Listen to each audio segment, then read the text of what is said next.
Yeah, there are, and I hope we can find some solutions to that. Amen.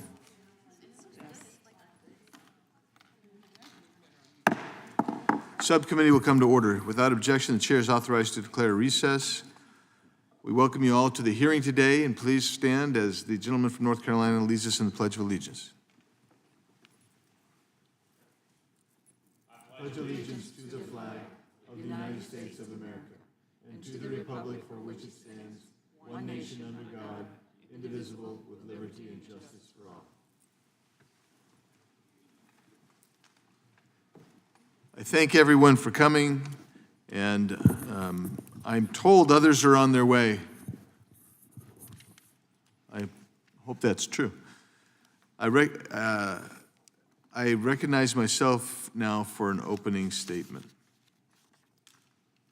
I thank the members who are here and those who will be coming, and I thank our witnesses today. This is really a great panel we have, and a lot of talent, expertise, and I'm grateful that you would take time to be with us today. Today's hearing is titled Criminalizing America, the Growth of Federal Offenses and Regulatory Overreach. We could have just as easily called it Oversight of Congress because we created the problem that we are here to discuss today. The problem is the number of federal and regulatory crimes has simply escalated out of control to the point that law-abiding Americans unknowingly commit several crimes every day. According to one study, the average American commits 3 felonies per day, which does not consider the overwhelming number of misdemeanors or civil violations. In some instances, the laws are so obscure and vague that even law enforcement and federal agencies are unaware that they even exist. The U.S. Code is estimated to contain more than 5,000 crimes today, and I'll hold it up for you. This massive tome is the Criminal Code.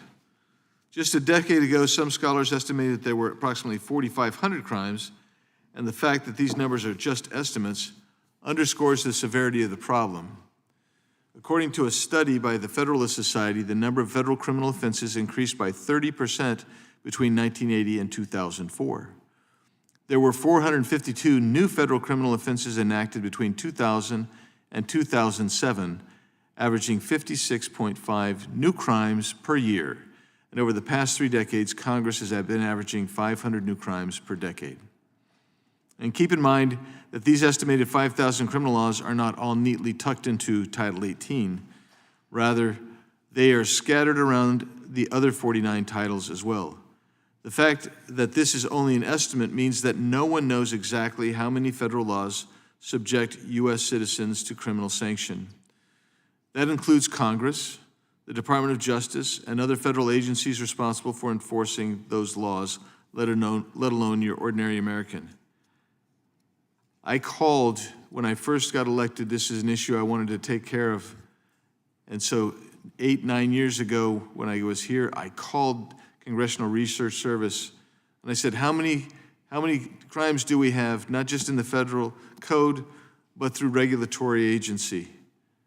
They said, I'm not kidding you when they said, and I tell you this, they said, no one knows.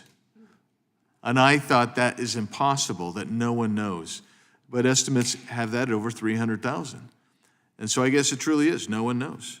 So how did we get here? After all, our founding fathers first enumerated federal crimes in the Crimes Act of 1790. And that act enumerated 23 federal crimes and established punishments for those crimes. Among others, the Crimes Act of 1790 established crimes for treason, piracy, and counterfeiting. While the legislation did establish some crimes against the person, such as murder, and crimes against property, such as larceny, the federal jurisdiction of those crimes was limited to federal property and federal territories. Over the past century, Congress has lost its way. Instead of methodically and deliberatively crafting a common-sense criminal code, Congress acted in a knee-jerk reaction to every minor and major crisis. In doing so, Congress believed that there always had to be a federal response to every headline and every breaking news story. So, one academic has aptly noted, quote, "It was the spate of bank robberies by John Dillinger in the 1930s that provoked passage of the federal bank robbery statute. The kidnapping of the Lindbergh baby about the same time caused passage of the federal statute on kidnapping. The assassination of President Kennedy in the early 1960s prompted the statute on presidential assassination, and the killing of Senator Robert Kennedy in the late 1960s that resulted in the passage of a statute finally making it a federal crime to kill a member of Congress. More recently, we saw the enactment of Sarbanes-Oxley in response to the Enron scandal. All of us on this dais have witnessed this phenomena among our own colleagues. Some have termed this the accumulation approach to offenses, whereby Congress has simply accumulated new offenses for 200 years or so with little examination or reformulation of existing offenses, which has resulted in serious overlaps in coverage and irrationalities among offense penalties, which create new possibilities for disparity in treatment and for double punishment for the same harm or evil. And this leads to absurdities. For example, the Code of Federal Regulations makes it a federal crime to sell a quarantined zebra while it is still in quarantine. In another, 16 U.S.C. Section 703 and 50 CFR Section 20.91A make it a federal crime to offer to buy swan feathers for use in making a woman's hat. According to one scholar, the proliferation of crimes makes it extraordinarily difficult to ferret out the law applicable to a particular factual situation. It also creates unfairness within federal law, which provides federal prosecutors with a near limitless menu to pursue criminal defendants. And when Congress isn't creating new criminal code provisions, it is passing laws that allow unelected bureaucrats to write regulations that carry civil and criminal penalties. To make matters worse, many of these regulatory crimes are strict liability crimes. Many ordinances do not have mens rea requirements. Therefore, these ordinances make it a violation of law regardless of whether someone intended to break the law in question. As a result, Congress wrote and passed a slew of strict liability crimes in which a defendant was not required to possess the mens rea typically required to establish guilt of the accused. This resulted in both federal agencies and Congress using regulatory crimes as another tool to penalize arguably innocent citizens, resulting in the deprivation of liberty and the loss of rights, such as the right to vote or possess a firearm. What we all too often forget is that many of the problems we seek to solve are actually state and local issues. Under the federal system, the United States Supreme Court has observed that, quote, states possess primary authority for defining and enforcing the criminal law, and our national government is one of delegated powers alone. Under our federal system, the administration of criminal justice rests with the states, except as Congress, acting within the scope of those delegated powers, has created offenses against the United States. But Congress has not relented and continues to add federal crimes to our federal code. Congress can and should refrain from over-legislating on issues that should be left to state and local governments. This hearing is an opportunity to examine potential legislation introduced in past Congresses to restrict federal agencies' ability to criminalize conduct that a reasonable person would consider lawful. Thank you. I look forward to hearing from our witnesses and the members, and I will yield back and recognize the ranking member, Ms. McBath, for her opening statement.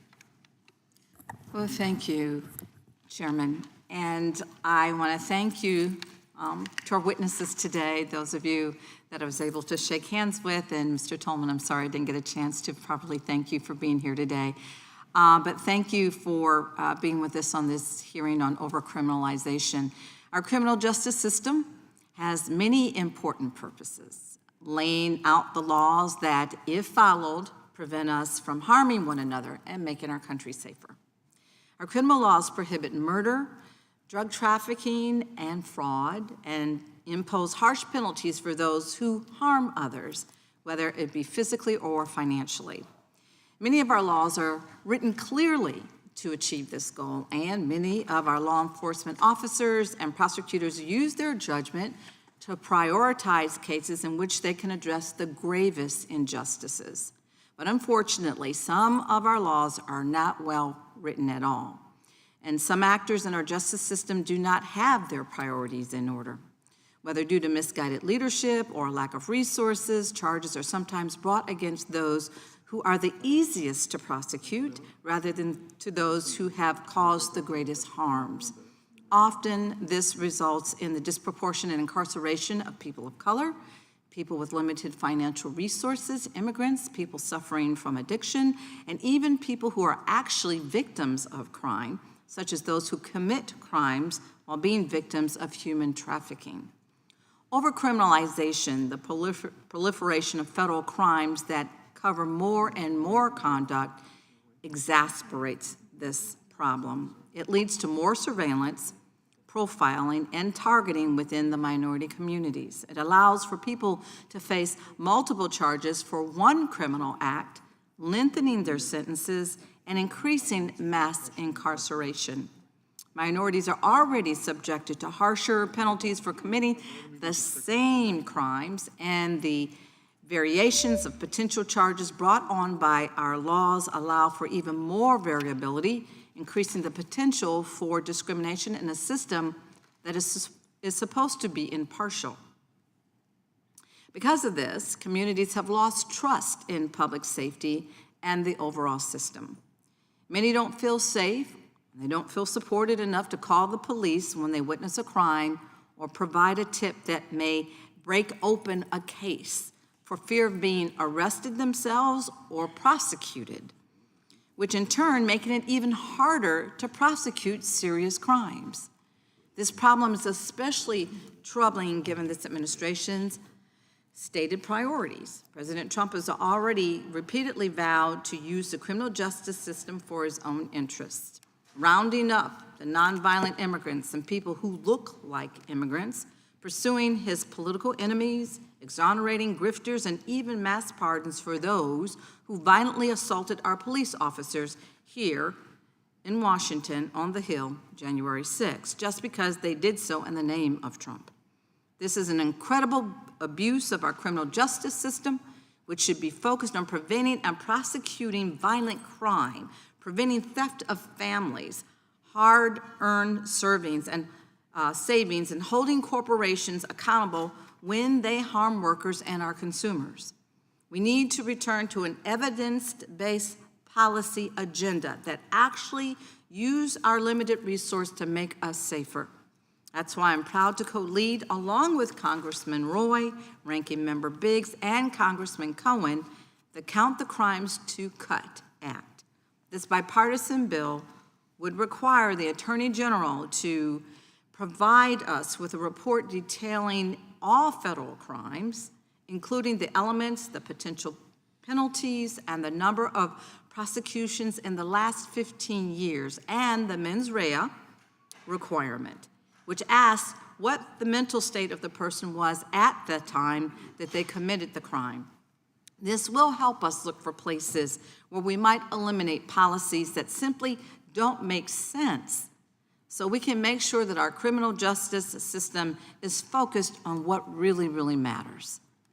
I look forward to hearing more from each of our witnesses today about this bipartisan bill that will directly address overcriminalization and other ways that we might be able to address this ongoing problem.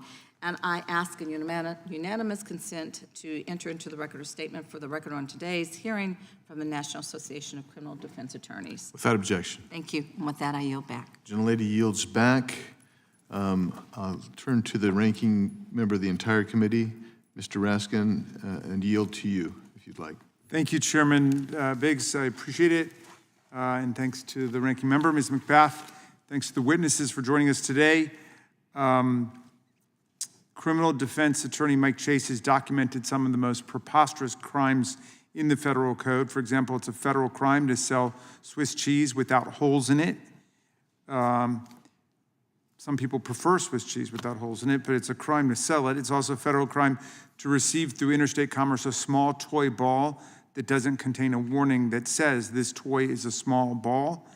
And apparently it is still a crime to sell canned green beans and call them stringless unless you're sure they are in fact stringless. So prosecutors may be unlikely to charge some of these ridiculous crimes on their own, but overcriminalization is a serious problem nonetheless because it's an invitation to arbitrary prosecution and selective political prosecution. We can see and quantify who the overcriminalization problem affects most directly: people who are at a social or economic disadvantage, people who don't have the lawyers to defend themselves against such prosecutions with, immigrants, people with disabilities. Between federal state, local, and tribal criminal justice systems. Nearly 2 million people in the U.S. are incarcerated, costing taxpayers $182 billion a year. Congress often crafts new criminal offenses and expands existing crimes without considering whether the federal government should even be involved in the underlying conduct. Recent studies estimate there are nearly 5,000 statutory federal crimes and between 300 to 400,000 crimes in the regulatory code. According to one study, Congress created 56 new crimes every year from 2000 to 2008, despite the fact that crime rates were actually declining during this time period. While federal criminal law plays a vital role undoubtedly in protecting the public, it should complement state law rather than duplicate it, and it should not be the source of an extraordinary burden in the lives of the people. Some people seem to escape the trend of overcriminalization. Criminal prosecutions of white-collar crimes, from public corruption to tax evasion, have been declining for decades. Under the current administration, those statistics are likely to plummet further, given the Department of Justice's gutting of the department's top anti-corruption unit and its removal of its own power to charge politicians and public officials for bribery and extortion in some cases, its disbanding of anti-corruption task forces, and its purge of veteran prosecutors and agents who are dedicated to public safety, but who have run afoul of the new pinched political correctness standards of the administration. These changes have taken a bad situation and they made it worse. So instead of playing politics and trying to prove who's tougher on crime, we should work in a bipartisan manner to craft evidence-based policy that keeps all of us safe. We could do more to fight crime by addressing underlying issues that give rise to crime and thoroughly studying the criminal code. During last week's House Judiciary Committee consideration of the reconciliation bill, I tried to restore funding to hundreds of critical grant programs that were cut by DOJ. Unfortunately, my colleagues refused to even discuss them and yet voted against our amendment to restore funding to these programs addressing the needs of crime victims, victims of rape and sexual assault. I think that we can all agree that we need to make sure that our federal criminal laws are clear and fairly enforced. We cannot have a criminal justice system that holds the president's allies above the law, gutting enforcement of fraud and corruption offenses and pardoning January 6 cop beaters and fraudsters who happen to be allies of the president, while threatening criminal prosecution against journalists, politicians, and peaceful protesters who speak out against the current administration. I look forward to working with my colleagues to ensure that the federal criminal code and its enforcement serves the public safety of all the people. Thank you, Mr. Chairman. I yield back. Gentleman yields back. Without objection, all other opening statements will be included in the record. I will now introduce today's witnesses. Start with Mr. Brett Tolman. Mr. Tolman is the founder of the Tolman Group, a public policy law firm that works to hold federal, state, and local governments accountable and advance transparency. He's also the executive director of Right on Crime, an organization that advocates for criminal justice reform. Mr. Tolman previously served as the United States Attorney for the District of Utah and has testified before Congress multiple times on criminal justice issues, including the First Step Act, and many times before this committee. Welcome, Mr. Tolman. Thank you. Mr. Jonathan Turley, Professor Jonathan Turley is the J.B. and Maurice C. Shapiro Professor of Public Interest Law, Director of the Environmental Law Advocacy Center, and Executive Director of the Project for Older Prisoners at the George Washington University School of Law. Professor Turley has written and litigated on a wide range of areas of the law, including the question of overcriminalization before us today. He has also testified here and before this committee a number of times. Mr. Giancarlo Canaparo is a senior legal fellow at the Edwin Meese III Center for Legal and Judicial Studies at the Heritage Foundation. His research focuses on constitutional administrative law, civil rights, the rule of law, and the courts, and he was the co-author of the study that almost everybody up here has referenced already, iterating something in the near order of 5,200 federal crimes in the current federal criminal code. Thank you for being with us. Mr. Michael Fox is a legal fellow at the Cato Institute's Project on Criminal Justice. His research focuses on overcriminalization, policing, and the criminal justice system.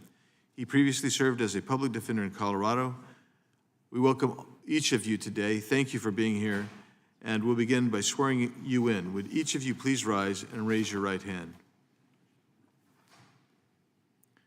Do you swear or affirm under penalty of perjury that the testimony you are about to give is true and correct to the best of your knowledge, information, and belief, so help you God? Let the record reflect that the witnesses have answered in the affirmative. Thank you each. Please know that your written testimony will be entered into the record in its entirety. Accordingly, we ask that you summarize your testimony in 5 minutes. If you're getting close, I tend to tap that, kind of give you a 15-second warning, and then I really hammer it no, I'm just kidding. We want to get it as close to the 5 minutes as possible. So we're going to start. We're just going to go down the line today. And we'll begin with you, Mr. Fox. You are recognized for your 5 minutes. Thank you, Chairman Biggs, Ranking Member McBath, Ranking Member Raskin, and distinguished members of the committee. It's an honor to speak to you today about the rampant overcriminalization and the very real impact it's had on people across the nation. We are a nation of too many laws. As it's been said, over 5,200 federal criminal statutes alone, and that's not counting the over 300 to 400 federal regulations that, despite having never been passed by Congress, can land Americans behind bars. The federal government is one of enumerated powers. Yet this important limitation hasn't stopped Congress from enacting criminal statutes that far exceed the legitimate ambit of the federal government, nor has it stopped the Justice Department from enforcing laws in a manner inconsistent with constitutional limits or legislative intent. With so many laws and regulations, it's easy for good people to become entangled in our criminal justice system through no fault of their own. While leading a shark diving charter, John Moore and Tanner Mansell stumbled upon what appeared to be the work of poachers. They cut the line, freed the sharks, and reported it to authorities. That would change their lives forever. Unbeknownst to Moore and Mansell, it was actually a bona fide research project. In an act that defies common sense, Assistant U.S. Attorney Thomas Watts Fitzgerald charged them with felony theft within the maritime jurisdiction of the United States. The trial judge didn't give the defense requested jury instruction explaining what rational people would understand to be theft, the wrongful taking of property with the intent to deprive the owner of the use or benefit and convert it to the use of oneself or another. The juror sent 7 notes to the judge begging for a way to acquit before reluctantly convicting Moore and Mansell. The 11th Circuit Court of Appeals affirmed. Nevertheless, Judge Barbara Lagoa lambasted the prosecution and castigated Watts Fitzgerald by name for his imprudent exercise of discretion in choosing to prosecute the case. Judge Lagoa highlighted the sheer absurdity of branding Moore and Mansell lifelong felons for engaging in conduct that no rational human being would interpret as criminal. Our system was painstakingly designed to discourage ill-conceived prosecutions and palpably unjust convictions, yet it plainly failed to do so here. At the founding, the greatest protection against unjust convictions and excessive punishment was the citizen jury. The framers understood that depriving a human being of their liberty should not be easy. The government had to prove to a jury that a given prosecution was wise, fair, and legitimate. Jurors would scrutinize the government's actions with a fine-tooth comb and ensure that the sentence was proportionate to the wrongfulness of the crime. Jurors had a civic duty to acquit against the evidence as justice demanded. It's indisputable that jurors still have this important power today. Devoid of juries is a meaningful safeguard against an overly punitive government. It's all the more important that we robustly apply other core defendant protecting doctrines. At common law, prosecutors had to prove that a defendant knew or intended to commit a crime. This is known as mens rea. It's highly doubtful that a jury, cognizant of its historic power to acquit against the evidence, would have convicted Moore and Mansell. It's highly unlikely Watts Fitzgerald would have even charged them had he known that a jury could call his bluff. Likewise, had the jury been given a narrow instruction on the definition of the word theft, jurors likely would have acquitted as well. You too can easily become a criminal. It's as simple as walking your dog on Supreme Court grounds with a standard 6-foot leash, where the maximum permitted length is only 4 feet. Any longer, and you could be looking at 60 days in jail. No one is aware of this regulation because there's no signage putting potential violators on notice, yet any one of us could be charged with violating it, despite the reality that no reasonable person would understand this to be against the law. There are many actions Congress can take to mitigate these profound injustices. Here are some examples. Draft prescriptive legislation. Repeal statutes that confer blanket criminal lawmaking authority on federal agencies. Include a mens rea component in every new statute. Establish a default mens rea setting where existing statutes are silent.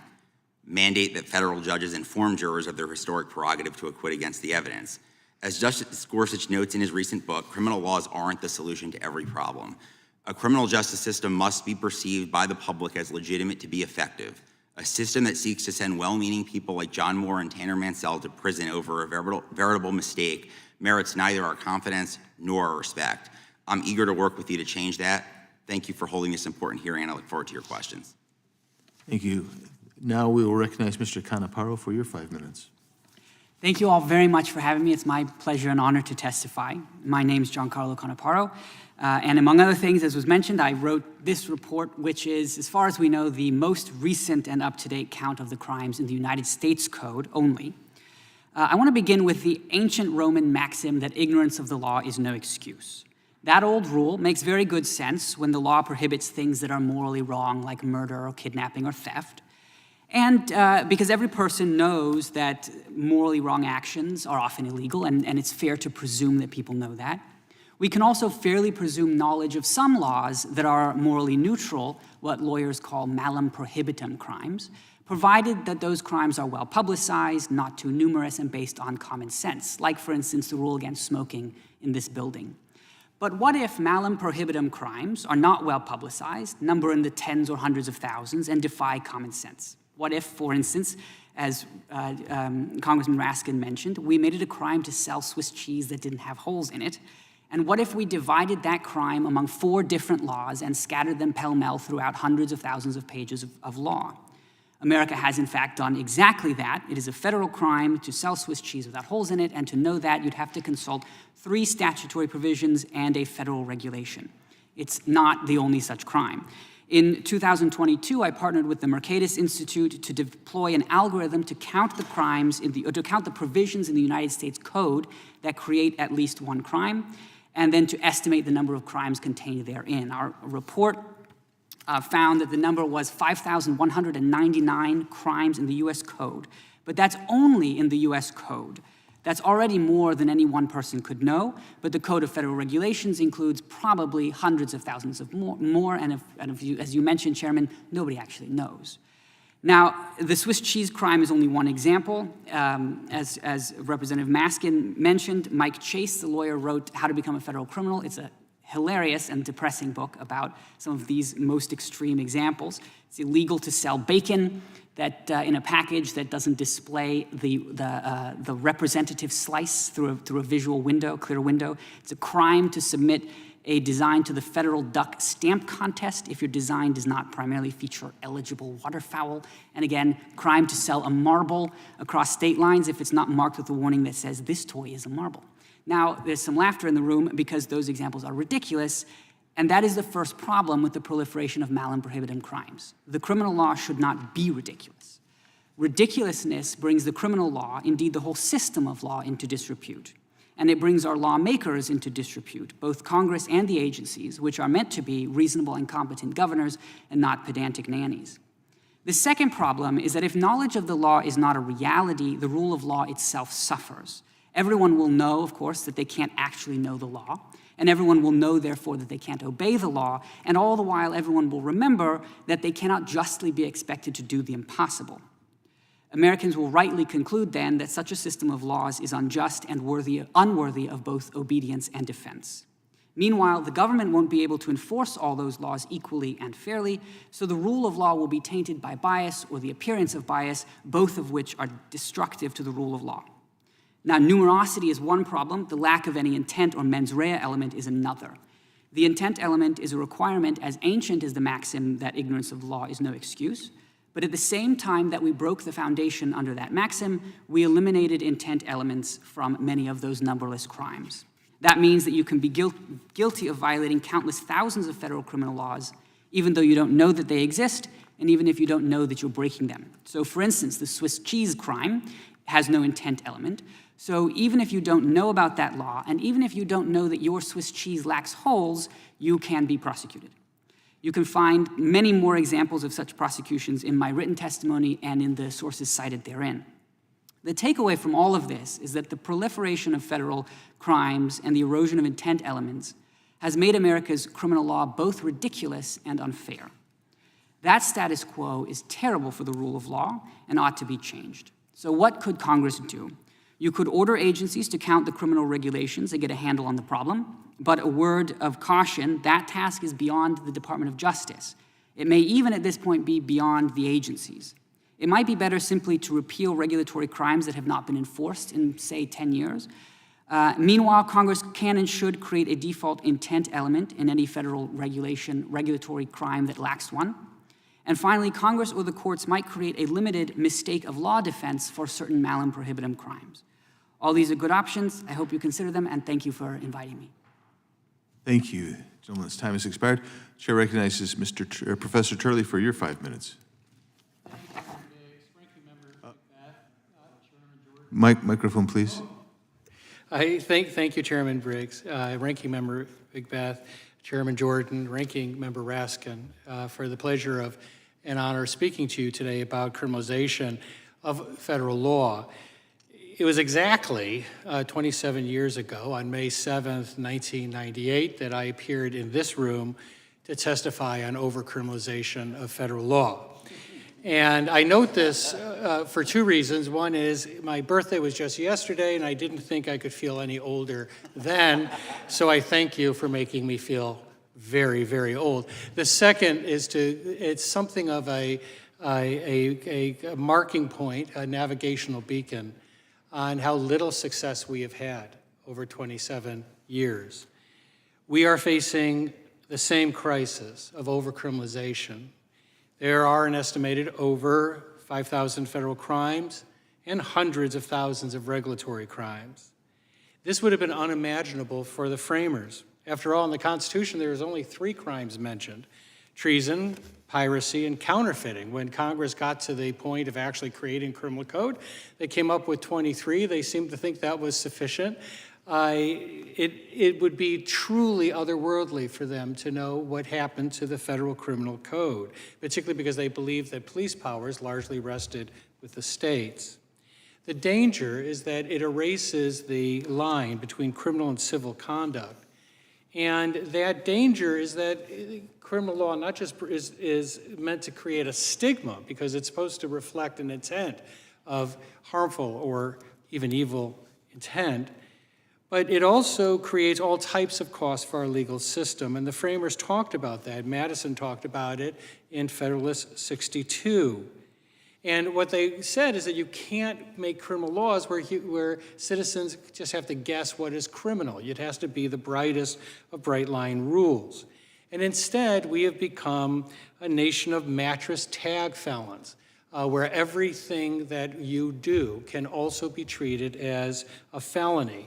And while we say ignorance is no excuse, the problem is that Congress has created a system where you have to be ignorant of the crimes because nobody, including Congress, knows what the crimes are. So it's hardly surprising that the citizens do not. 1 out of every 47 adults are now reportedly under some form of correctional supervision. That is also a cost. The proliferation of crimes is moving a huge percentage of citizens into the criminal justice system. It also allows prosecutors to overcharge, also to coerce plea bargains. And citizens are faced with near bankruptcy, if not direct bankruptcy, in fighting a criminal case. The Supreme Court has tried its best to try to reinforce the narrow meaning of crimes. But as Oliver Wendell Holmes said, if my fellow citizens want to go to hell, I will help them. It's my job. And the point is, as was raised in a couple of cases by the justices, Congress is allowed to do stupid things. And Congress isn't sending anyone to hell. It's created hell for the entire citizenship of this country because no one knows what is a crime anymore, and anyone can be charged as a felon. And that's wrong. Now, this is a problem of Congress's making, and Congress will have to solve it. I've suggested some ideas in my testimony, including, as was stated earlier, an effort to get agencies, preferably through an executive order, to either name all of the crimes under their jurisdiction or explain why they cannot do so. I've also encouraged the creation of a committee with a counterpart in the executive branch that can act more swiftly to reduce these. I actually believe there's one reason to be optimistic here. With the advantage of AI, and my colleague has used it brilliantly with his algorithm, it may be possible today when it was not possible 27 years ago when I spoke to this committee last on this subject. It may be possible for for us to actually do something about this, using AI and properly written algorithms to identify the number of crimes and to do something about them. I hope that we're all up to that task, because this is perhaps the darkest legacy of the United States Congress. It has failed the American people. It has used criminalization as a way of putting an exclamation point on their issues. That has to end. And I hope some of my suggestions may help. And I have the honor, again, of speaking with you today, and I'd be happy to answer any questions. Thank you, Professor Turley. We're thrilled that you would spend the birthday eve with us, as you did so many years ago. And now, Mr. Tolman, you are recognized for 5 minutes. Thank you, Chairman Biggs, Ranking Member McBath, and Ranking Member Raskin, and members of the subcommittee. Thank you for having me. I've spent 25 plus years working in the federal criminal justice system and over 15 years warning that the justice system is a powder keg waiting to blow. Let me get straight to the point. Overcriminalization is a real and growing threat to our justice system, to the rule of law, and to individual freedom in this country. Overcriminalization happens when the government creates too many laws most Americans don't know even exist. We don't know, as many have stated, we don't know the number. I'm encouraged by Professor Turley's comments that we may eventually know that number. It's not justice as it currently stands, it's chaos disguised as law. Let me give you an example, one that I learned of on Instagram, of Charles and Heather Maud. When I saw their story, I reached out and volunteered to represent them pro bono. They are a South Dakota ranching family. Under the Biden DOJ, they were charged with federal crimes over a land dispute involving a fence on property that had been in their family for over 100 years. They were threatened not only with prosecution, but they were indicted and then told that they should seek alternatives to raising their 2 minor children, Lyle and Kennedy. I was honored to fight on their behalf, and last week we announced the dismissal of the criminal case against them. It's the kind of abusive prosecution that we see all too often in our justice system. With the help of the Attorney General Bondi and the Secretary of the Agriculture, Brooke Rollins, these charges were dropped for this family, but it should not have ever happened, and it shouldn't take those at the highest levels having to review what's being done by those with this power for ultimately justice to be applied.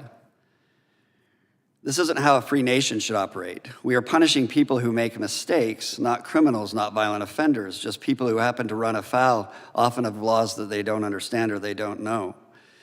We incarcerate indiscriminately, and it's not making us safer. Nearly half of federal inmates are nonviolent drug offenders, and our prisons are beyond capacity.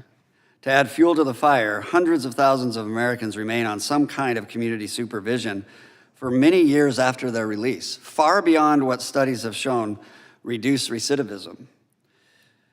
It's estimated $500 million and burdens on parole officers' valuable time are required now to monitor nonviolent offenders. That's why the Safer Supervision Act must be reintroduced to streamline and simplify federal supervision. It's just one tool to address overcriminalization.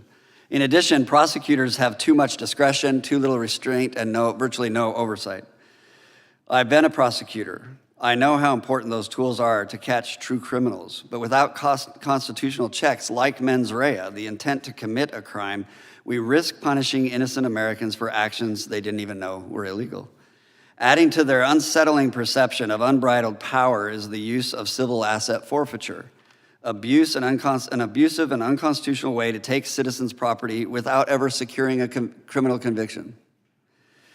That's why I support Chairman Biggs' Mens Rea Reform Act and the FAIR Act, which restores the basic principle that intent matters. The administrative state is another part of the problem. Unelected bureaucrats are creating tens of thousands of new rules and regulatory crimes every year. 75 to 1 compared to Congress. And most of those rules are made by people who you didn't vote for and cannot hold accountable.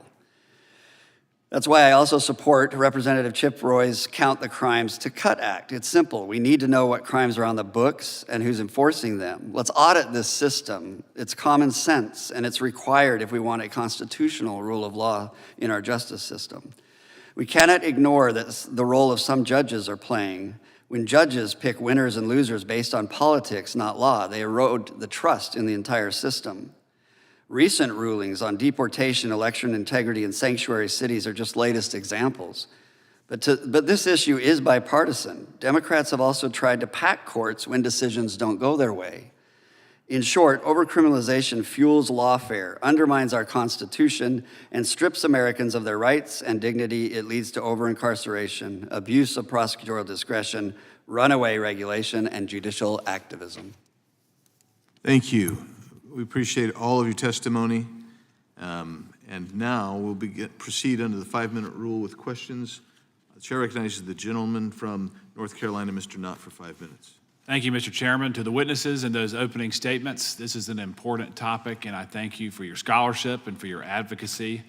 I will put just one single plug in as a former federal prosecutor like you, Mr. Tolman. I will say that as a society, we all have benefited from good criminal law enforcement.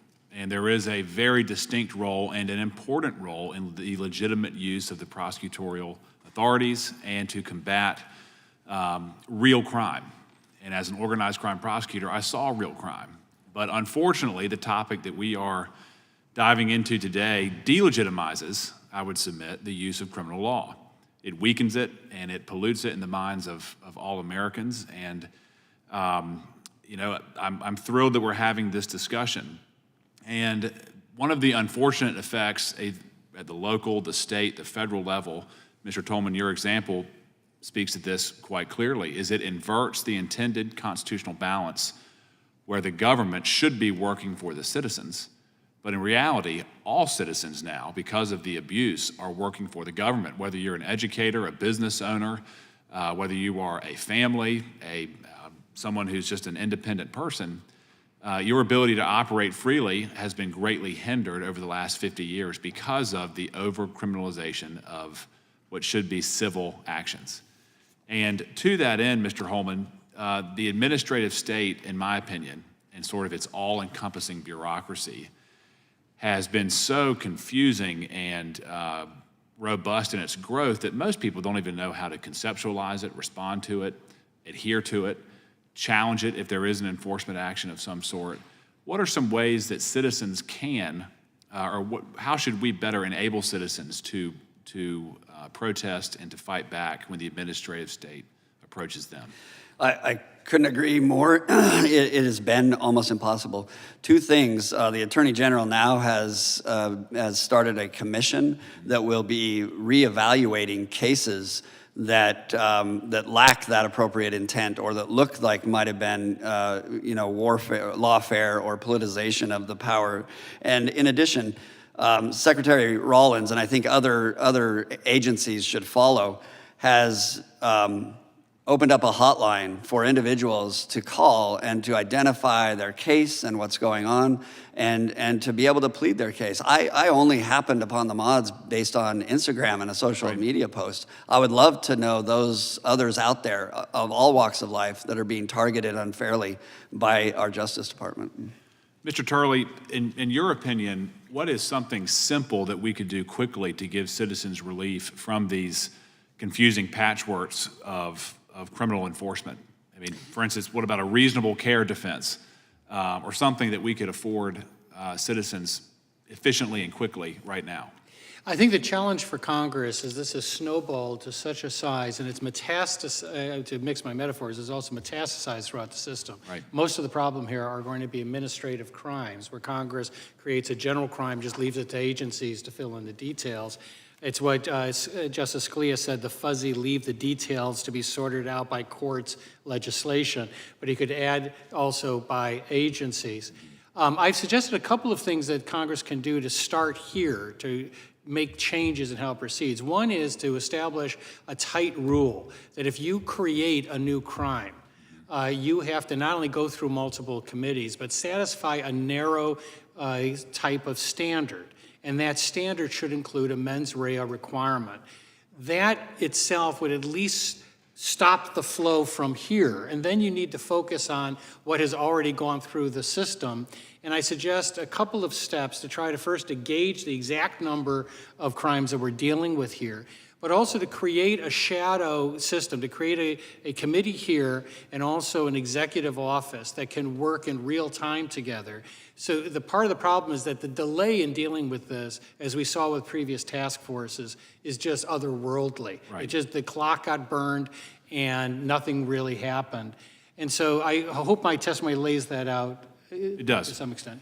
And in terms of just the long-term risk here, when we look at the potential criminalization of political preferences, what is the long-term risk to our country if we don't get this under control? Well, you know, it is interesting that this is, we always have a certain conceit that the problems we face today are unique. This was a problem that the framers understood. If you make everything a crime, you make everyone a criminal, and then frankly, it loses all distinction as to what's a crime and what's a civil violation. That line between what is criminal and what is civil is key to our rule of law. Those are the navigational beacons for citizens to define their conduct. You lose that if you turn everyone into a presumptive criminal, then it changes what it is to be a citizen in this country. Basically, prosecutor discretion becomes discretion to be able to turn anyone into a felon at any time. Right. And that danger cannot be overstated. Gentleman's time has expired. Thank you. I yield back. Thank you.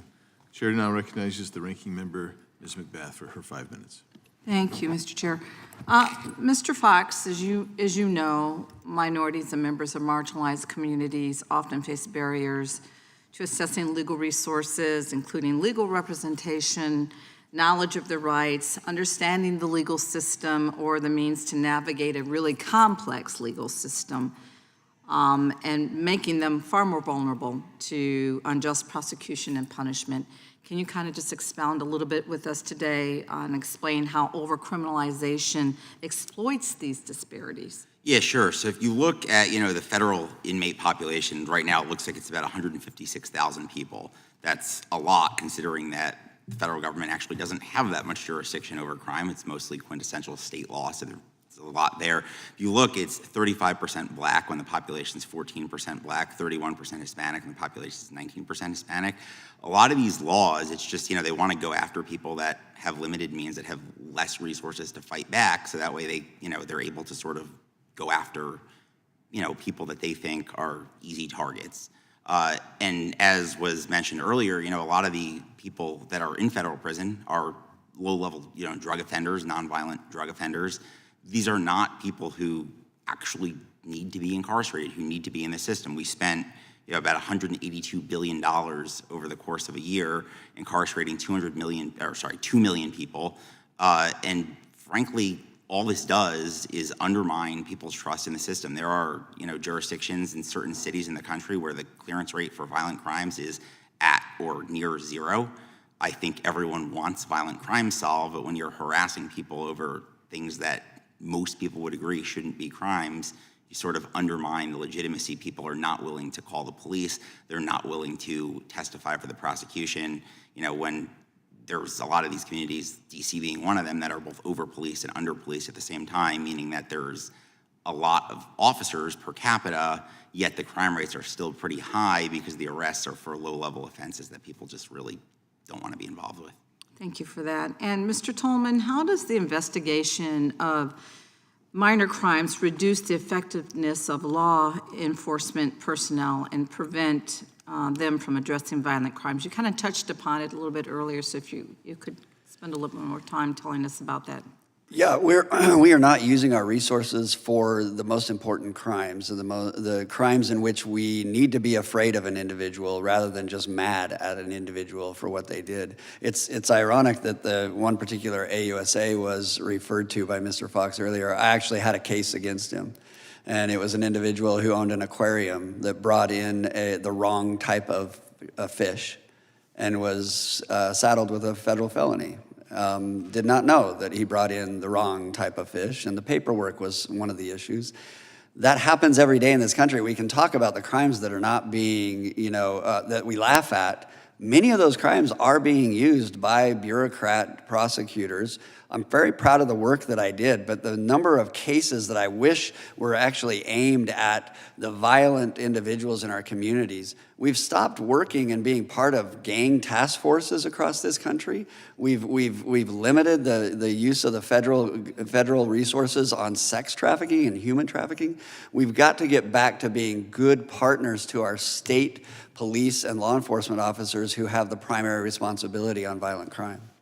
Thank you for that. And then also, can you kind of explain how statutes that were meant to target our kingpins, like you just said, violent crime, like the mandatory minimum drug statutes that we have yet to meaningfully reform, that's easy for me to say, how they end up sweeping in the low-level offenders? Well, absolutely. We are in a really backwards system right now. We are using oftentimes higher level individuals in a drug distribution ring to cooperate and get credit against lower level individuals. I prosecuted many drug cases, and we rarely ever were able to get intel on the upper levels and actually take down drug conspiracy rings. Instead, we utilized, what we could in order to get low-level individuals who simply did not have the knowledge, and we didn't take the time or the patience because we didn't have the resources to investigate those conspiracies and those drug rings and cartels properly. Okay. Thank you so much. I yield. Gentlelady yields. Chair recognizes the gentlelady from Florida, Ms. Lee. Thank you, Mr. Chairman, and thank you to our witnesses for joining us today. I think you have a group of members here that are very interested in finding ways to refine and streamline our criminal justice code, and you all are very helpful with the ideas and thoughtful testimony that you have brought with you here today. I would like to go back to something, and Professor Turley, I'm going to start with you. Mr. Fox told a story about a case in his opening remarks that I thought was very instructive in this way. I am a former state court judge, and in my experience, juries work very hard to follow the instructions that are given to them, most juries, and to apply the law correctly as charged by the court. What is the effect if the elements of an offense are incoherent or vague? What is the effect on the instruction that goes to the jury, and how might that affect cases that they are deliberating upon? Thank you for that question, because it's probably one of the most important ones that the committee can tackle. The effect is huge. I spent most of my career as a criminal defense attorney, and I can say that there's certain crimes that you don't have much of an argument to make because we have strict liability criminal offenses and criminal negligence offenses. I actually testified against both 27 years ago. I think that those are two categories that the Congress should focus on, that we could do away with most of those offenses. Because once you get into court, you don't have much of an option. But so the point is that if you've got a client as a criminal defense attorney who comes on to you on one of these crimes, you've got, if you take a look at the Yates case that went to the Supreme Court of the undersized grouper, right? Those cases, while we look at them and go, my God, how did that ever be criminalized? It's a tough case for a criminal defense attorney because the judge is handcuffed. The judge is going to give instructions based on that statute. And as you say, jurors are very faithful in carrying it forth. And the judge tells them, you've got to apply this.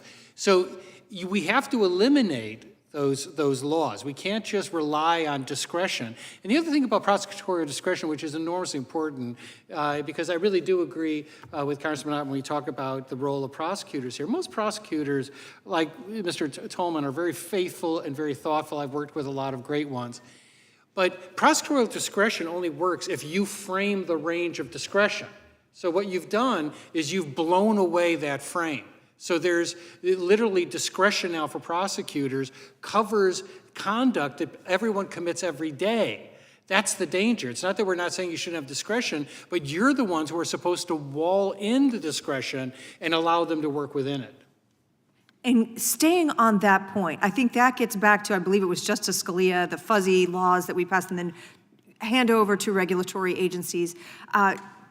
Share with us, if you will, what the consequence of that is when we leave too much discretion in the hands of the regulatory agencies to actually criminalize behavior, and have you seen disproportionate impact or exercise of that authority by different agencies? Yes, I mean, there are certain agencies that pull the trigger pretty fast. But the point is that whether you're on the regulatory side or you are an actual prosecutor, there's a tendency to just lower the boom on people, to count stack, because what you want is to get a plea agreement. Most cases end up in pleas. So if you're on the defense side, you're looking at a client with limited funds, and those funds will evaporate the minute they start a criminal defense. And I mean evaporate within months. So they will have to sell their house, they'll have to tap their relatives, and the alternative is the prosecutor says, look, instead of my bringing these 100 counts against you, I'll let you plead out on 2 with no jail time. Most people accept that. And they then become part of the criminal justice system. They get a record. That stigma follows them. They have trouble getting jobs. They have trouble possibly getting leases. It's a horrific system. And on that subject, Mr. Tolman, I know in your written testimony you mentioned the Safer Supervision Act, which actually discusses the intersection between community safety and successful reintegration. Briefly, if you would, tell us why you believe those types of reforms to the supervised release system are important. Yeah, just real quickly, the states are leading on this. Conservative states are doing amazing things on this. They've realized that if we have them on supervision for a year, maybe 18 months at most, they are incentivized, they do what they're supposed to, they get on with their life. In the federal system, the average is almost 5 years of supervision. Thank you, Mr. Chairman. I yield back. Gentlelady yields. Chair recognizes the ranking member of the entire committee, Mr. Raskin. Thank you very much, Mr. Chairman. The Department of Justice announced that it would demote the Foreign Corrupt Practices Act and not bring prosecutions there. It sacked 17 inspectors general when it started, people who saved us a combined $91 billion last year in ferreting out waste, fraud, abuse, and corruption in the government. It pulled the plug on the corruption prosecution of Mayor Adams in New York after Mayor Adams agreed to engage in a political alliance with Donald Trump, which then prompted the resignation ultimately of 6 or 7 attorneys, including the U.S. Attorney for the Southern District, Danielle Sassoon, who was a conservative Federalist Society lawyer and a Republican. Her number 2 also quit, saying that you'd have to be a fool or a coward to give in to this kind of pressure. Then they decimated the Public Integrity Unit. They dismantled the Kleptocracy Unit in Department of Justice. They shut down other units focused on stopping foreign interference in American politics. Mr. Fox, why is prosecuting white-collar crime with specific enumerated offenses with the definite material elements in the crime, why is prosecuting white-collar crime important? Yeah, so I looked, it seems like there's about maybe 7% or give or take of crimes that DOJ prosecutes. It seems like that will fall under the white-collar category. I think, there's a lot of the work that the federal government prosecutes are things that far exceed the doctrine of enumerated powers, or things that the federal government has absolutely zero business getting involved in. I think white-collar crime is one that arguably can fall under the ambit of the federal government, and it's something that is important to, discourage political corruption, make sure that people are, being prosecuted because the Department of Justice has evidence that they committed a crime, and they're not being prosecuted because of, what their political views are, or that they're not being let off because of what their political views are. People don't trust a system that targets people or that ignores people based upon the views they espouse or the people they support. So do you think that undermines public trust in the justice system? Oh, dramatically. It sends out the message that we have this 2-track system, one for people who engage in kind of the run-of-the-mill state law crimes like assault or theft or robbery, and then one for white-collar criminals in the government or in corporations or in politics who are able to get away with it if they know the president or they know the right person. Yeah, I think that's right. And it also goes back to the question Ranking Member McBath asked, which is, about are they going to target people who they know will fight back versus won't or won't have the resources to? So I think, that's all very related there. Yeah. Have you studied the whole question of whether there is systematic inclusion of a mens rea requirement, so we're not putting people in jail for most regulatory offenses?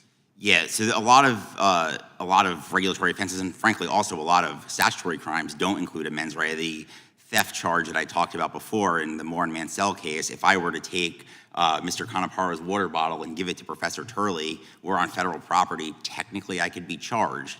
That's preposterous. No reasonable person would ever think that's theft, but without an actual explanation as to what theft is that I actually intended to, take his wallet and bring it home with me, people would, they would absolutely, fall victim to these types of prosecutions, which dramatically undermines trust in the system.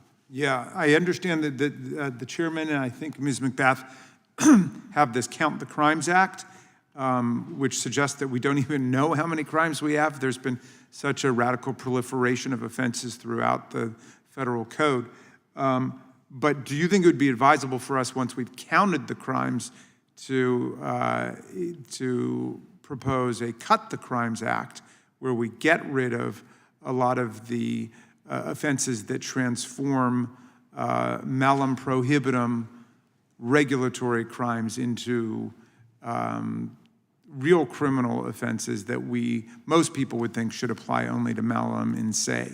Yes, certainly. I know the chairman also has the Mens Rea Reform Act. I think those two things in tandem, if you set a default mens rea, that way, we're not sweeping people into the criminal justice system over things they didn't know would be crimes.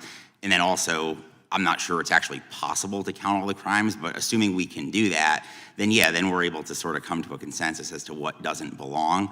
But I would also say if we're not able to do that, there's other changes we could do. Like I have an idea that we could just inform jurors that they have the power to acquit against the evidence when justice requires.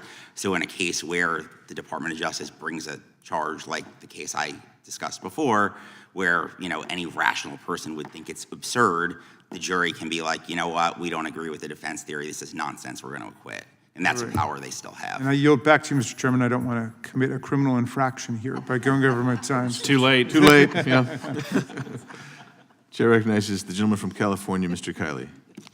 Thank you, Mr. Chair. In California this last year, we passed an initiative to restore some consequences for things like retail theft. And my slogan in connection with this proposition, Prop 36, was make crime illegal again.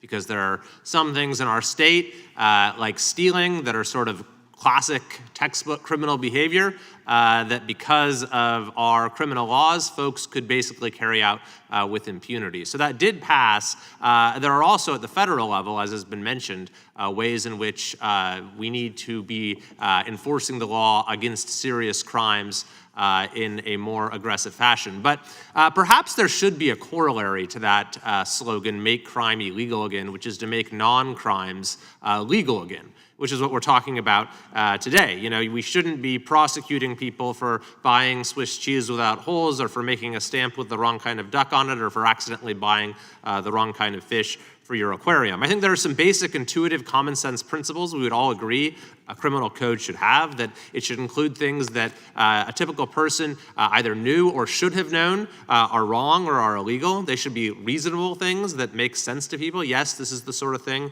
that ought to be illegal. They should be in statutes that were issued by elected lawmakers. They should be accessible to the average citizen. They should be easy to understand for the average citizen. They should be coherent. We shouldn't have conflicting criminal laws, and they should be enforced in an even-handed manner. But none of those things are met with the current criminal code. There's a lot of, as we've discussed, strict liability crimes. There's a lot of things that aren't reasonable and don't make sense.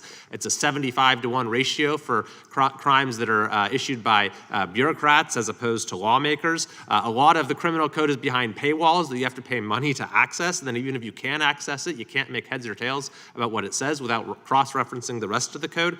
There's all kinds of conflicts within the body of law. And because the average person commits several crimes a day unwittingly, it can only be arbitrary in its enforcement, and so it's not enforced in an even-handed manner. And some of the consequences for this are, number one, the diversion of resources towards prosecuting true crimes. Number two, a weakening of respect for the rule of law, of course. And then number three, a loss of freedom as sort of the default in society, as you have to walk around on eggshells, not knowing what is and is not allowed. Mr. Canaparo, I thought I'd throw out a few questions. You can address any of them, and then if there's time, perhaps the others could weigh in as well. Number one, do you think it would make sense to say that we shouldn't have any further crimes that are issued by regulators as regulations, and even those that currently exist perhaps should be reconsidered by Congress? And then also, what principles should we consider in drawing the line between criminal and civil liability? Like what sorts of offenses are more appropriate for one than the other? And finally, are there due process issues that exist because of the nature of the criminal code as it now exists? So let me take the second one first, because I think it's the easiest one, which is I would default to the traditions that we inherited from British common law and that has been in American law forever, which is that the criminal law is meant to be for those things which are morally reprehensible. Now, that doesn't mean, of course, that accidents or sort of morally neutral things which impose harm don't get punished through civil remedies, right?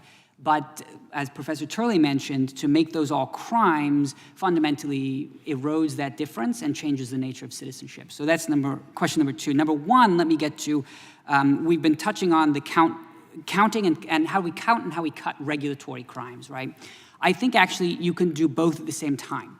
What I would recommend is that you direct to every agency, and not, again, probably not through the Department of Justice, because this would be run through the Office of Legal Policy. They don't have the staff to do it. I would say probably direct every agency to send you a list of all the regulations which can be criminally enforced. And if they don't do that, any that they don't send you are cut, voided immediately. And why this is good is because there's a ton of stuff the agencies have that they don't actually use and they don't particularly need.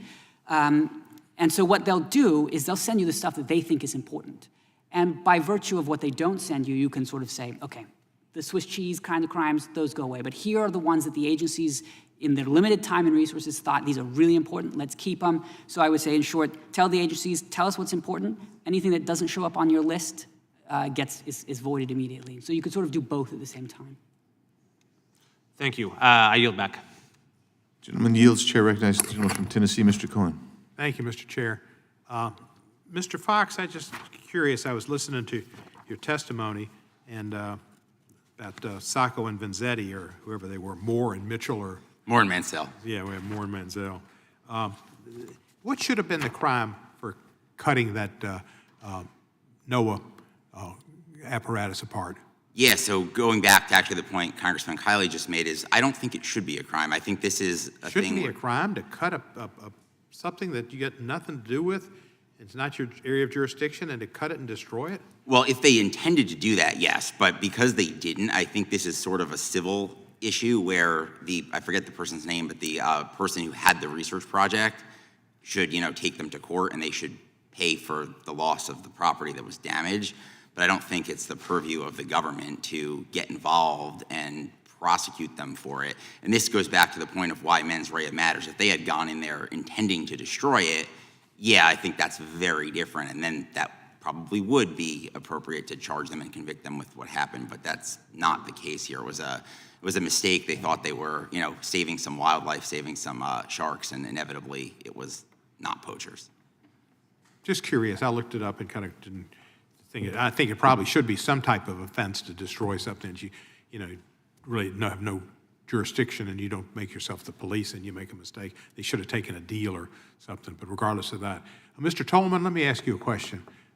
Your name was familiar to me, so I Googled it for a long time, and I didn't find any Tolmans that I would have known of. Most of them were scientists and brilliant people like you, but there was a Tolman Hall at Vanderbilt, and I think that's where it came to the back. Do you know Tolman Hall? I do know the family. I tried to get into Vanderbilt Law School and was not admitted.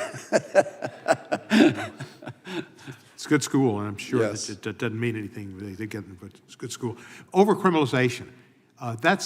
A lot of that is federal congresspeople looking for an issue du jour and passing laws that probably should be state laws. Is that not correct? I wholeheartedly agree. Yeah, years ago when I was a state senator, there was a group of congresspeople that came down to Nashville and all talked about carjacking, and they wanted to make it a federal law, and I suggested that it was more of a state responsibility, and they passed it, some federal law up here. And now, I don't know what it was, I read somewhere there's a new carjacking law being proposed, I think by Senator Blackburn, and it changes the duty. I mean, the standard that used to, right now you have to have an intent to murder or kill or do great injury to be a federal crime, and now they're reducing it to being, I forget what it is. Do you know what the difference is in this proposed law and the law that exists now? I have seen that. I think the current carjacking law is an inappropriate federal law. It should be the states. It is their primary role to enforce those laws. And sadly, the carjacking, and I would also say the Hobbs Act cases, which is in essence now the robbery of a Kentucky Fried Chicken, for example. I mean, this is an example of the headline of the day driving the lawmaking and expanding the federal code. Well, we'll have to look at that when a bill comes before our committee to see how we respond to it, because it's sometimes so easy to jump into something which is really state law. Yes. Mr. Fox, I was listening to your testimony. You were talking about respect for the law and all these laws, et cetera. Do you think that the pardoning people that attacked policemen just makes people think less of the law? Yeah, I think it's a case-by-case basis. I think the federal justice system or even state justice systems really don't work well at all. So there's obviously problems, but blanket pardoning people who violently attack police and try to overthrow the government, yeah, that's wildly inappropriate. Anybody think it was an appropriate thing to do to pardon all those 1,600 people in mass without going through them case by case?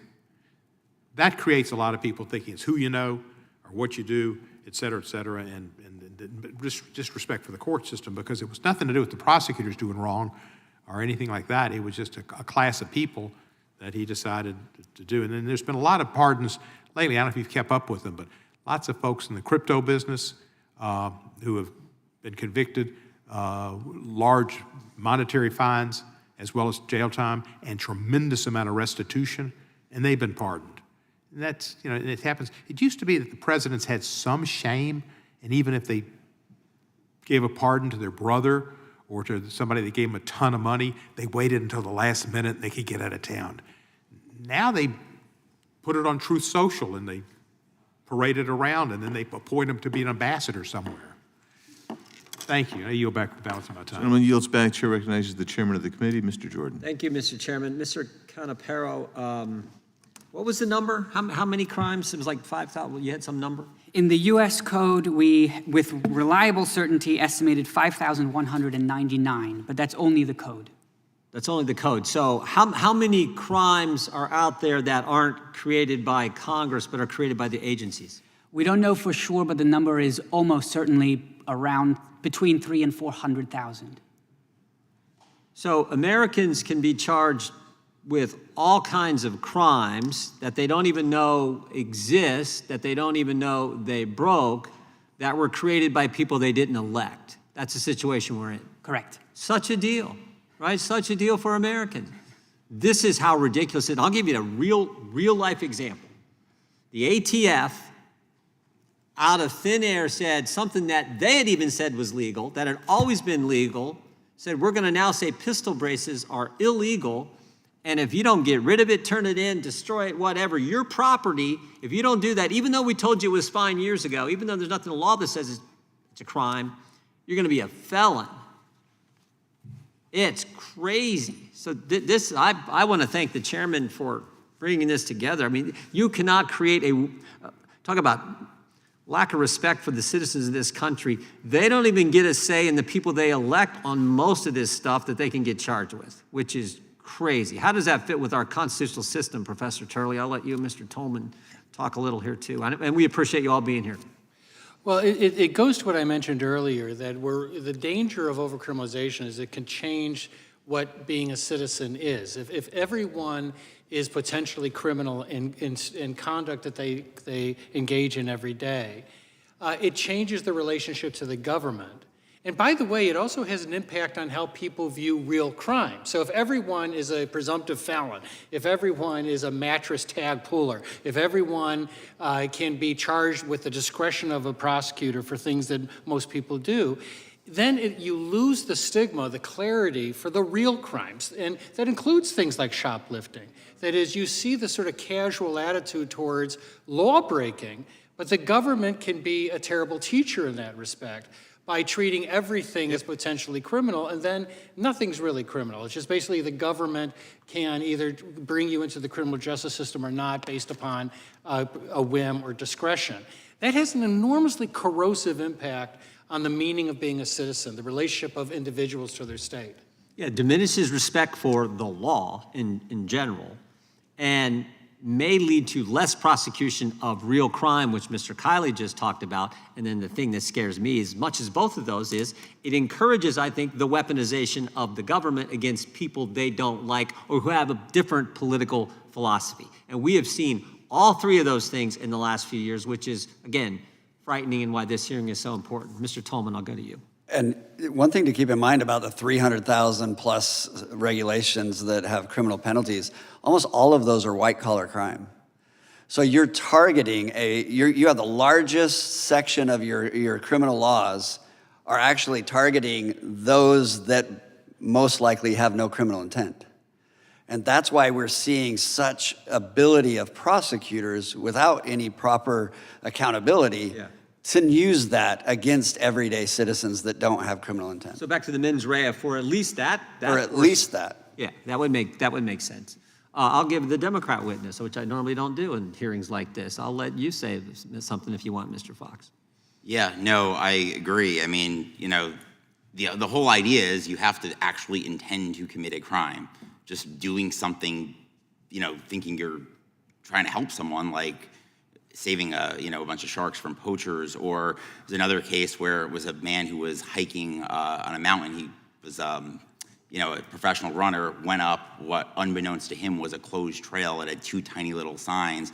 Now he's battling federal charges. There's another case, Lesh versus United States, it's pending in front of the Supreme Court, which was a snowmobiler who was charged for taking pictures advertising his business, which is not what he was doing, but that's what they allege, while he was on federal land. And in a case like that, because the max penalty is 6 months in jail, according to the Supreme Court, despite that there's no textual basis in the Constitution or historical basis at all, he doesn't even get a right to a jury trial at all. So this is just government, like, you did something you didn't know was a crime, now you're guilty. And not only that, but of course, Congress never even passed these laws. It's been one thing to shake him down, but they're going to shake him down and put him in jail potentially. It's crazy. Mr. Chairman, thank you for this good hearing. I yield back. Thank you. Mr. Chairman, I just have a UC request. Please. This is the federal justice statistics for 2023. Very interesting, 57,000 arrests, and 184 of them were for regulatory arrests, or 0.2%, but that may be too high given what was done. So anyway, for the record. Without objection. Chair recognizes the gentleman from New York, Mr. Goldman. Thank you, Mr. Chairman. Mr. Turley, it's good to see you again. You are a frequent witness for a variety of different hearings for the Republicans. And in fact, you testified in the last Congress related to an impeachment investigation. And as I recall, you testified that you believed that the Republican investigation related to Hunter Biden's private foreign investments did merit an impeachment investigation against President Biden, I guess based on alleged meetings that the president had with Hunter's business partners, even though there was never any evidence presented that they discussed Hunter's business ventures, or that the president ever financially benefited from those ventures. Is that generally an accurate assessment? You didn't call for impeachment, you just suggested there should be an investigation, right?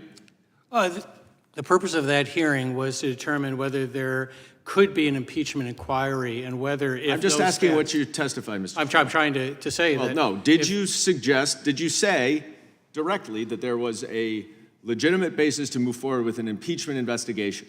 Yeah, what I said is that if those allegations were proven, they could amount to impeachable offenses. All right. Well, let's focus for a second on some conduct that's been going on over the last few months. Related to World Liberty Financial. Are you familiar with that company? No. You're not familiar, okay. Are you familiar at all with Donald Trump's interest in cryptocurrency? No.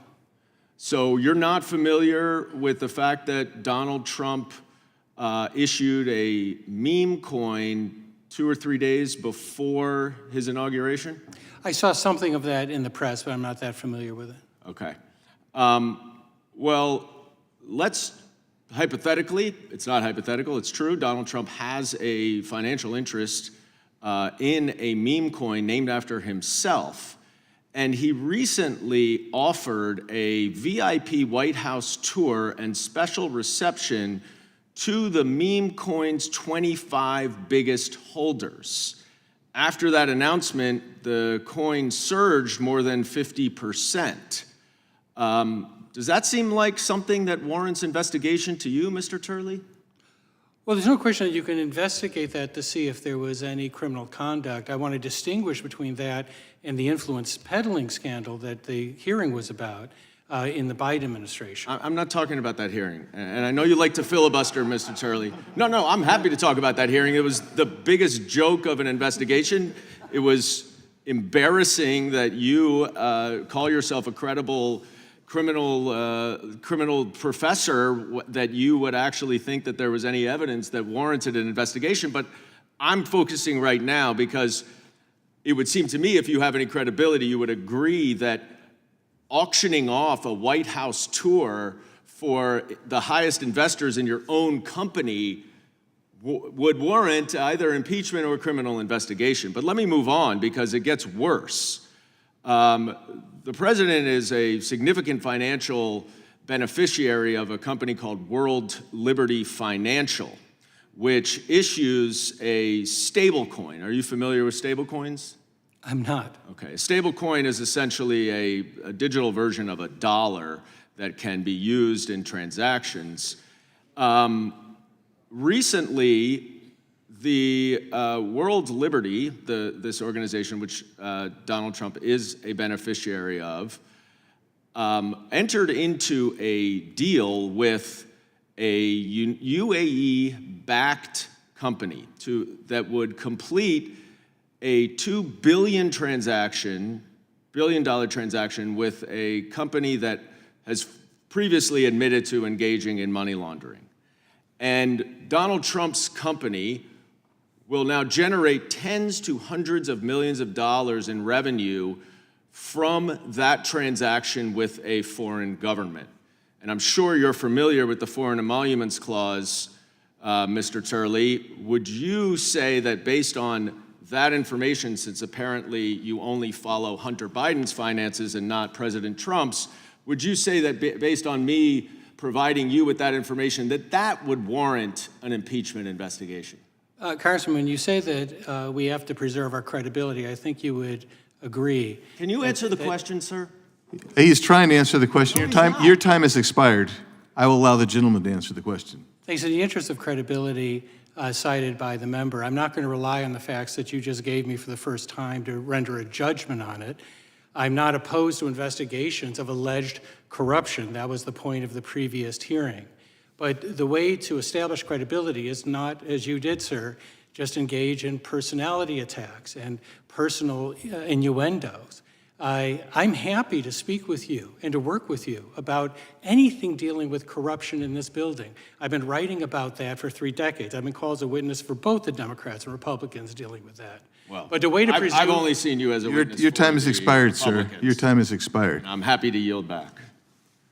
Did you finish your question? only that the way that we can actually regain. I thought my time has expired. Your time has expired. I said your time expired. He gets an opportunity to finish answering the question. You attacked. I'd like to reclaim my time. No, you have no additional time. You are out of order. He's answering Be quiet. my question. You are out of order. I would like to reclaim you cannot, my time. No. He's answering the question because you personally attacked him. I've said he can answer the question. I give that courtesy. How did I personally attack him, Mr. Chairman? You attacked his credibility. We're not going to get into That's not a personal we're attack. not getting into this right now. What we're going to He's get a witness. His credibility matters, sir. You are out of order. You are out of order. You're done. You can't say anything else right now. You may finish answering your question. Thank you, Mr. Chairman. I think that the one lesson from this exchange is that it's possible that we can restore credibility in this institution if we can just get beyond the personal attacks. There were no personal attacks, Mr. Turley. You are a You were witness. done. Your credibility matters. You, sir, you've lost your credibility with me. I gave that courtesy to everyone on this bench. Mr. Chairman. You ask a question, if they wanted to continue to answer beyond the time limit, I said, time's expired, you may answer the question. That's my routine, that's what I did today. You challenged him, asked him a question. You wanted an answer. Your time has expired. He is answering the question. Mr. Chairman, You don't like his answer. Because you don't like his answer, you want to shut him up. What's your inquiry? My inquiry is when you offered when my time was up at 00 for him to answer the question, he went and answered the question.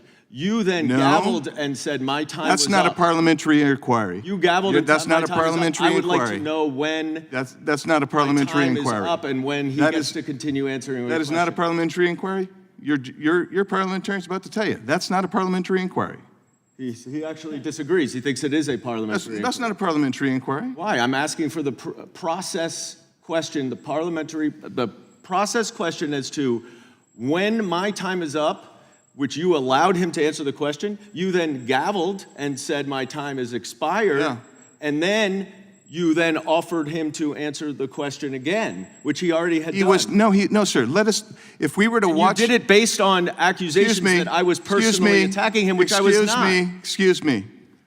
Not only are you out of order, you're being incredibly rude. Here's the deal. I gave everybody the same courtesy. You didn't like where he was going. You began interrupting again, but your time was expired. He was trying to answer the question. You didn't like the answer. That is false. I'm happy to have this answer. No, that's what happened. I didn't like the accusation that I was personally attacking him. His credibility. I didn't say that till the third round when you interrupted. His and you continue to interrupt. You continue to be out of order. And then I asked you, you are out of order. I asked you, what am I personally attacking? And you said his credibility, and he is a witness. His credibility matters. You're out of order. You are so far out of order. Well, you are not conducting this in a fair and equitable way. Sure I am. Because everybody got the same courtesy. You asked a question, they're going to finish answering. Everybody got that same courtesy. You interrupted him while he was giving the answer. That's why you got gavelled. And then you got interrupted. And then you said interrupted. That's why and then you said my time is up, which is when you would go to the next person. I gave the same courtesy to every member on your side of the aisle as I gave over here. When your time was expired, 5 minutes expired. If they were in the middle of answering the question, I let it go. Now, we can talk about that round and round all you want. That's what I did. That's what I do. Well, I look forward to you continuing to do that. Yeah, well, good. And I look forward to you being in order next time. So, Mr. Turley, you may continue to answer the question that he so much doesn't want to hear. I've never been so certain in saying I'm happy to move on. Very good. Thank you. Now, I'll yield to myself 5 minutes, and we'll go through this. And Mr. Canaparo, you talked about something that I thought was very interesting, and that was trying to resolve the agency overcriminalization, where you said what we could do is put something forward where the agency would actually adduce the number of crimes that they have, determine what they actually have to have, and then, all the rest would be avoided. Can you expand on that? Sure. I think that given the sheer number of such crimes that are on the books, that's probably the best way to proceed. If you ask them just to say, maybe through the Department of Justice, for instance, just say, give us the list of all the regulatory crimes, I fear that what would probably happen is that you would not get a list. It may actually be impossible. So what I think the better solution would be to do is to say to the agencies directly, all of you agencies that have any sort of criminal enforcement regulations or criminal enforcement authority, you must by a specific date give us the list of all of them. And any that you have which are not in that list are immediately voided. So that if the next year they tried to prosecute somebody with one of these arcane regs, that person could say, I have a defense that has been voided by this statute. And I think that's probably the most efficient way to both count and cut at the same time. Because my fear is that if you just try to count, you won't actually ever get a number. I don't disagree with that. Professor Turley, you said you wanted wall-in prosecutorial discretion because it seems to be a problem. And I would suggest to you that a blanket mens rea statute might do that. Do you have any other ideas on how to wall in the prosecution? Well, we have two sets of criminal laws that we've been discussing. One is the most direct, which is in the criminal code for laws passed by Congress. And then we have this massive unknown body, really, of agency crimes that were basically written by the agencies.